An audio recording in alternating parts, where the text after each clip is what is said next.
Hey everybody, what's up? PikeSnail68 here once again, and welcome back to my Let's Play of Ty the Tasmanian Tiger. Last time, we made our way through the first level of the game, the tutorial, also known as 2-Up. This time, let me just check this. It's actually going to be a bit of a while before we, go into the next level. I'll tell you guys when it is, but first, finally found this asshole portrait. And that's kind of why it's gonna be a while because once you finish 2-Up, a lot of collectibles become available to you in Rainbow Cliffs. Um, so yeah, first things first. There is a.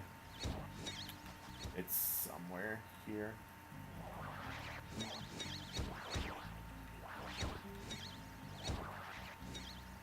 You guys know what I'm doing at this point. It should be no surprise when I just start looking up and tossing my rings in the air.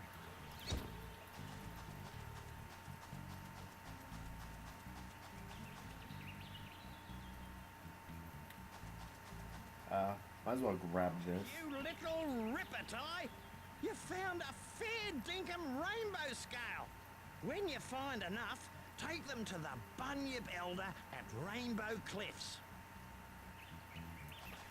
Yeah, this is another collectible, Rainbow Scales, which, yeah, this game has a shit ton of collectibles in it. But, again, I'm not sure if Rainbow Scales are required for 100%.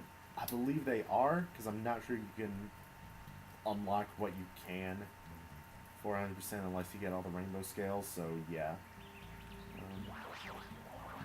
How are you?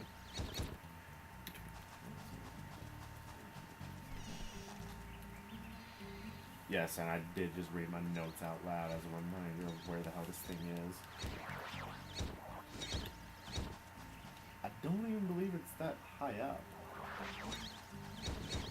These trees weren't here, it'd be a lot easier to see, but unfortunately they are.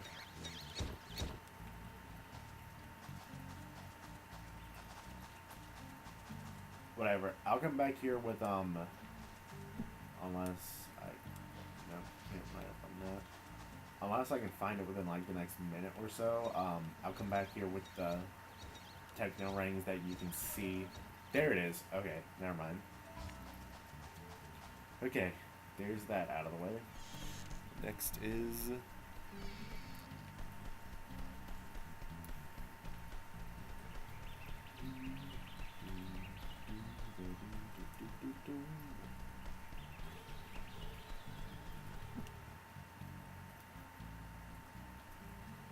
first, let's hop down over here, and this is where you'll be going once you get 15 golden cogs to get stuff from Julius.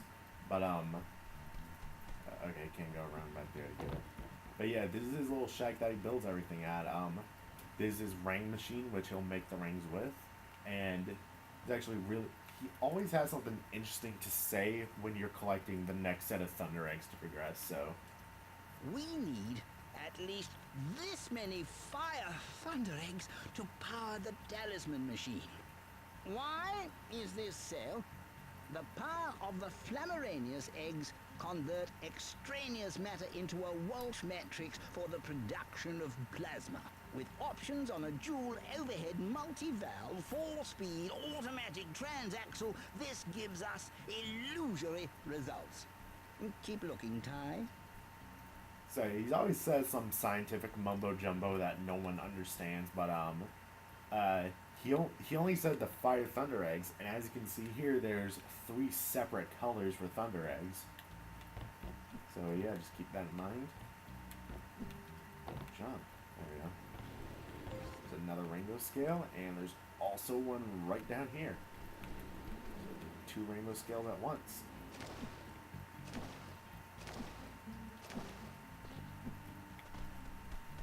Here. There's also. It took me forever to find this, by the way, because I didn't know exactly where it was. Our next portrait is here as well. Let's see. Nope, wrong. That's not the map.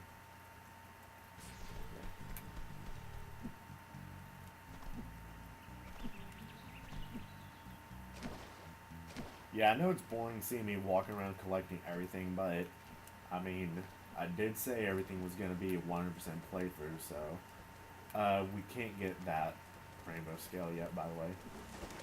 So that one's going to be taunting us for a little bit. It is rainbow scale 5, and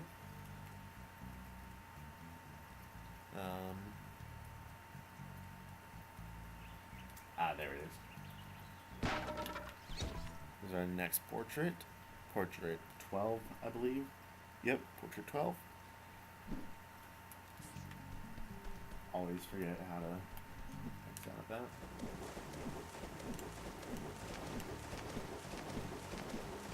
And yes, I do just hop around repeatedly whenever I'm in water. Because we can't swim.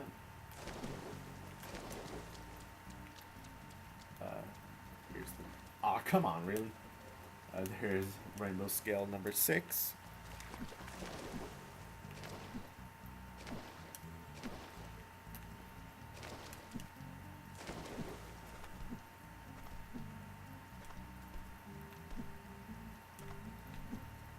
Let's hop across these.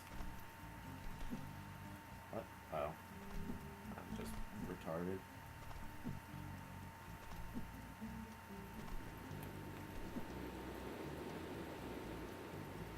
I didn't even need to hop up there. Or, yes I do, never mind.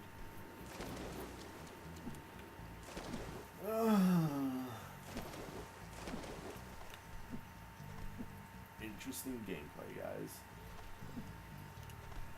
Very, very interesting gameplay. Okay, there we go. Up here, get this rainbow scale. That's 7. Okay. This is something that's really hard to do. You see that raft over there? Wherever it's at. That raft right there? Okay. Once you hit this button, it's going to start moving around. And this is the official way you're supposed to get this rainbow scale that's moving to. It is so hard to catch up with that thing because it needs to be right by land for you to be able to jump on it. Like right here. Oh, come on, Ty. Come on. Hold on. Yeah, I just gave up on it. It is extremely hard to do. Like, I don't see how you're supposed to be able to do it at this point in the game. Or I don't see how you're supposed to be able to do it officially. Yeah, there's another rainbow scale in the water. But you can see the scale that's above it, and no, you can't glide from Julius's shack to reach it. Trust me, I've tried. So, you need to wait until after the second set of worlds. So basically when the Thunder Eggs change color, you need to wait until after that to be able to get that thing officially. Or, again, officially you're supposed to be able to do it with a raft, but that's BS, so... come on, there's another rainbow scale in here. I know there is.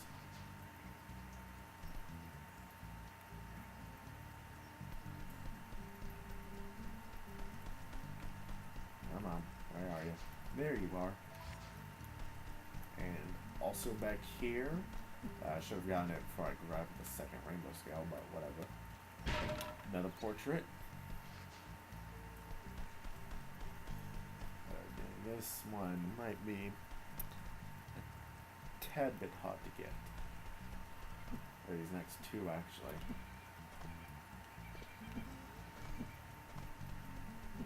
So yeah, you can kind of see on the Talisman Tower that there's a little outcropping on the side right here. In fact, you can just straight up see the rainbow scale on it.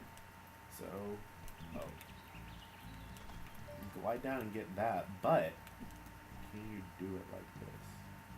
Yeah, there's a cave in the back of the tower as well that has a rainbow scale that you can get.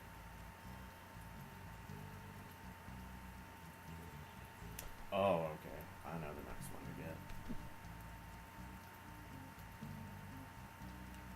get. Gotta climb up the Talisman Tower once more to be able to get this one.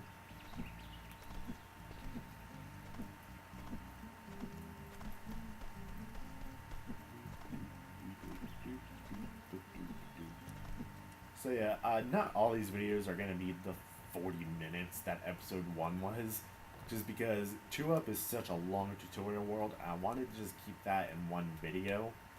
So, like, all the tutorial areas are just gonna be in, like, one video for all these Let's Plays that I do. Yeah, and there's our 12th rando scale. But, yeah, so not all the areas are gonna be as long as 2-Up. Like, they are long in terms of actual length, but in terms of, like, time to complete, nowhere near as long as 2-Up was. So, yeah. And I believe, yep, that is all the collectibles that we can currently get in, Rainbow Cliffs. I believe there's another one that we can get, but I'm saving that for later. So, yeah. Let's finally resume our adventure into Bly Bly Station.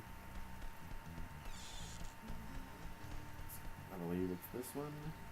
Nope, we're saving that one for last, because I'm doing these in a certain order. And our next level is Walk in the Park. Just pull this up.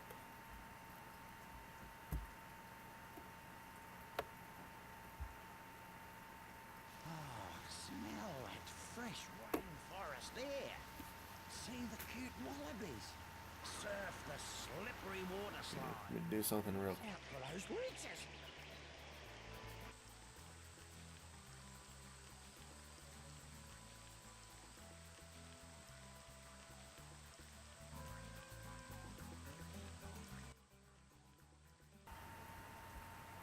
Okay, and I'm back. So first things first, similarly to what we did back in 2-Up. Where are you?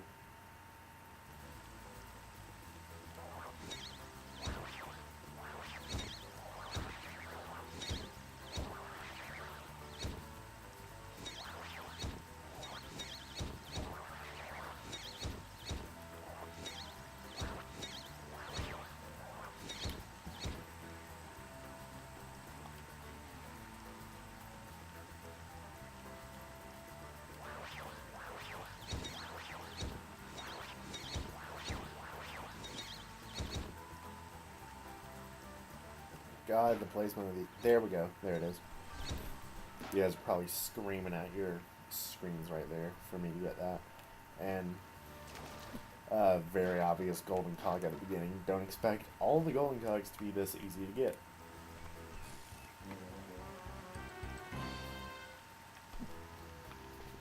Alright. Now let's go. G'day, Ty. Our good friend Shazza can get herself into a pickle sometimes. This time, that truck has broken down at the end of the forest road. Yoo-hoo! But if that isn't bad enough, I spotted some blue-tongue lizards nearby. Ugh. Can give her a hand? You bet, I'm on my way. I hate this chair. So squeaky. But it's so nice to lean back in.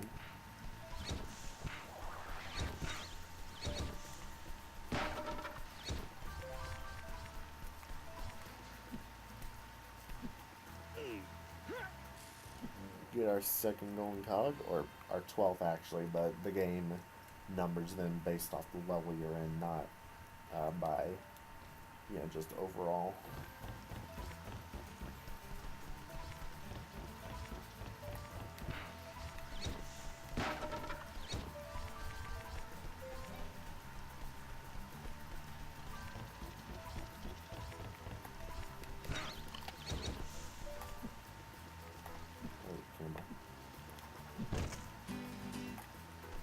This game has like no chill with the movement and camera speeds, by the way.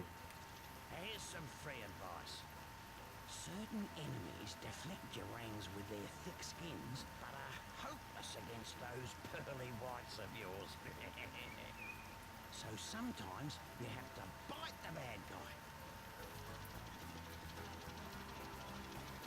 Okay, so as he was saying there, we can't defeat these beetles with our brains. We can just stun them, but we can defeat them by biting them.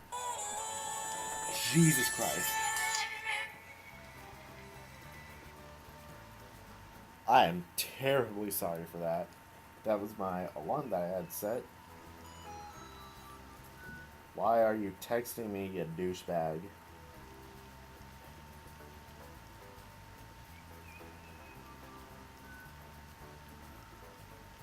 Okay. Now that all of the interruptions from my phone are out of the way, I'm gonna have to put up a warning for you guys to turn your headphones down, or just turn your volume down in general. And yes, I do have a Japanese radio station as my alarm in the mornings.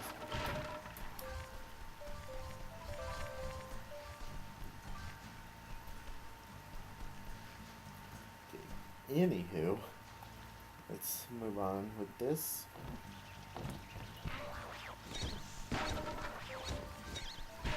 Could have sworn that I turned down the volume on my phone, but I guess I didn't.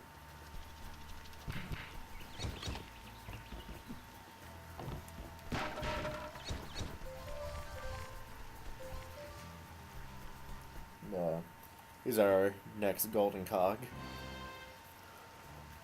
Okay. Now we just jump down here. Yeah, it may sound weird for me saying to jump down, but trust me. Because here's our first Bilby. So these things, I'm not sure the official name of them, like IRL. It's Rafflesia something is like the scientific name of those flowers, like IRL. I know they're found like in the Pacific, mainly in the Java area. But yeah, you just hop in them and they shoot you up real high. So that's what those are for. And speaking of scientific names, I never got around to this in the first episode, which I should have. The Tasmanian tiger is known as the thylacine something or other. I believe they're just officially just called thylacines. Yeah, they usually don't associate the species name because it includes a lot in it. But officially, Tasmanian tigers have been recognized as extinct ever since like the 1930s, with the last one to die out having been kept in captivity in a zoo. And real interesting actually is that specific Tasmanian tiger. It was sterile and it didn't have an official gender. I forget what they named it, but and I'll provide a link in the description to the Wikipedia page for the Tasmanian tiger so you guys can read about this yourselves. But it had sex organs characteristic of both males and females. So not only was it sterile, but it had both sex organs, so it was impossible for it to breed and create more Tasmanian tigers. But another real interesting thing is even though it's recognized as extinct, sightings of Tasmanian tigers are common, like in the present day. Like, it's nothing where it's like, oh, it's really rare to see them, or, uncommon. No, they're officially listed as sightings are common when you look up Tasmanian tiger. So, it's really interesting that it's still possible to find some, even though they're extinct. They just haven't been recognized as being not extinct yet. So now that that's out of the way, we can go through this cave and hop on the rocks Ty. They're easier to navigate in the mud itself. Get you out of the way.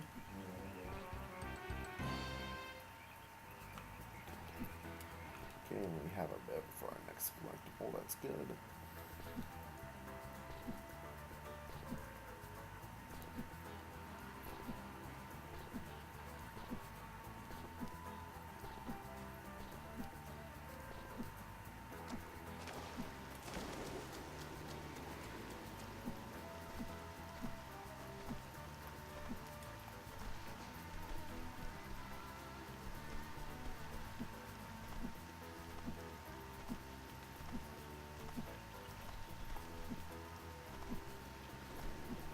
And yeah, I did see this earlier, but I'm just tackling these in the order that I have them listed.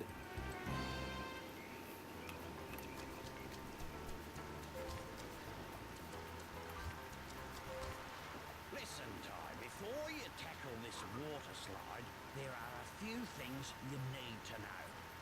You can speed up and duck under the logs by pressing the bite button. And you can slow down by pulling back on the movement stick. Yeah, so I would have been so mad if I missed that first friggin' opal. So yeah, Maury was just teaching us how to use the water slide. Ugh! Yeah, do not speed up if you're just going down these to collect stuff. Try to just take it slow, enjoy the slide while you can, and just make sure you collect everything so you don't have to go down them again.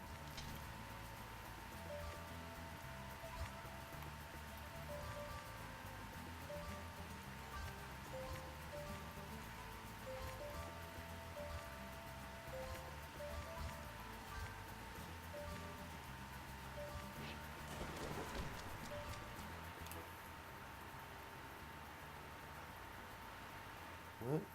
Okay. G'day, Cobber. For a second, it looked like I didn't have the commentary on. I was about to get mad because That's in there. I believed that I would have turned it off at the alarm going off. So, yeah. Move them out before the caves flood. No worries. So yeah, Ranger Ken here. He's just giving us the mission to go into the cave and save the bats, basically. And okay, here's an issue that floating frogs are floating. An issue that I've always had with not just this game, but with the Sly Cooper series as well. What determines an animal's anthropomorphism in these games? I believe that's how you pronounce that word. Because you see that a lot of the animals in this game, they do have anthropomorphism, which human characteristics on animals, basically personification. Like Ty, Ranger, like Tasmanian tigers, a chicken, a koala, a cassowary, they all have human characteristics.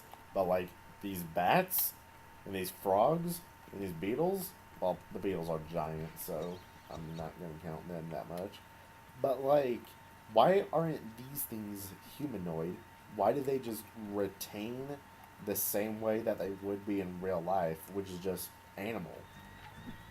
Why aren't they affected by whatever magic voodoo makes everything in this world humanoid? And this happens in like everything where stuff appears when stuff has human characteristics or is anthropomorphic. Like happens in this game, happens as I mentioned before, it happens in the Sly Cooper series. And not necessarily going along with both of these, but going along with the same idea. Why isn't everything affected by the series lore? For those of you who have watched Pokemon, which yes, I know that some of you don't want to hear about this, but why are there fish in Misty's gym in the original series? Like, you see that there is clearly a fish tank holding actual like IRL fish in it, or like they clearly eat meat in that series, but don't kill Pokemon. So it's just always something that's weirded me out. Now that I'm older and I've noticed this stuff, but yeah.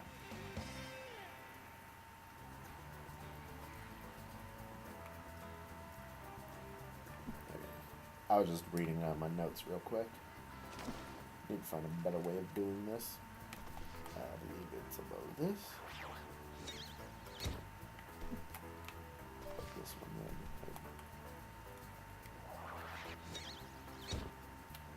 It's above one of these two platforms. I know it is.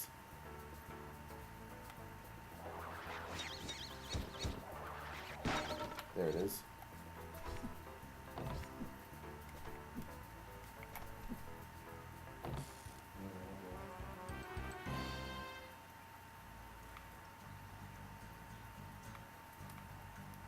Which way was I going? Crap. Okay.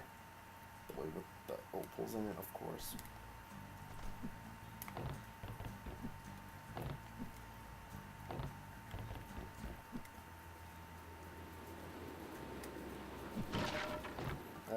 And with that, Bilby, I think this is a good point to stop. So, in this episode, we got quite a few collectibles in Rainbow Cliffs, and we made it about halfway through Walk in the Park.